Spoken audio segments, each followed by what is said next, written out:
Welcome to Bear Academy. Today, let's talk about a mindset, what I call life as a prototype. So this idea came from a book, Change by Design by Tim Brown. If you want to learn something about design thinking approach, I highly recommend this book, no matter if you are a designer or not. So what does life as a prototype means? Let's start to check what prototype means first.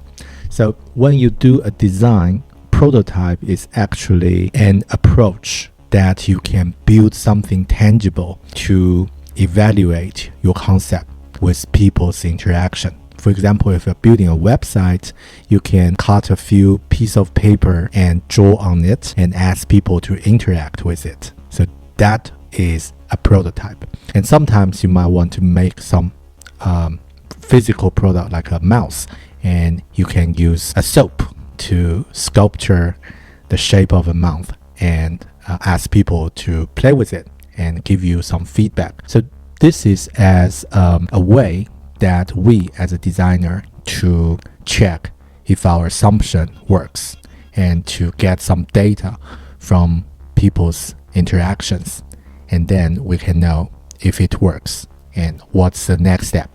So if we want to treat our life as a prototype, there are actually three major key points that I think relevant. First is about iteration. So prototype means get things to check with people's real interactions. And the shorter this process is, the better the result will be. And if we can shrink the cycle of doing, getting feedback, and improving faster, the better result we can get. The second point is about hypothesis. So design is actually not to provide 1,000 ideas and leave it for other people to make the decisions. And we should have recommendations or even intention at first.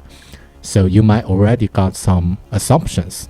So prototype means you might have something you think that's a better solution, but you want to see how people interact, what people's reaction is. So it's always based on hypothesis, and prototyping is a hypothesis-driven approach. And the third point is about acceptance, which means that it's okay to be not okay. It's okay to fail first, because this is an inevitable step to get better results and improve later. So consider those 3 points. Let's think about a simple example. For example, if you're learning a new skill, like learning skateboard or learning to play guitar. And traditional way of learning a guitar, you probably think about sign up a course and take a month to practice, and then finally get ready to play a song with your friend or family. But could you think about, if it's a prototype, how fast you can get people's interaction? How about comparing to sign up course? Could you learn all the basic stuff and record a song to share with your friend in a week, or even faster in 48 hours, or even crazier in 24 hours, and how you can make it happen? And it's okay to record a really lousy version first and get some feedback, and then you can see how you might able to improve. So this is a simple example.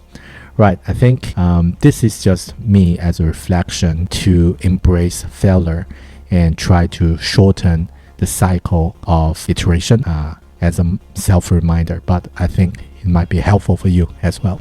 Hope you find this interesting, and please leave your comment below, and I'll see you in the next video.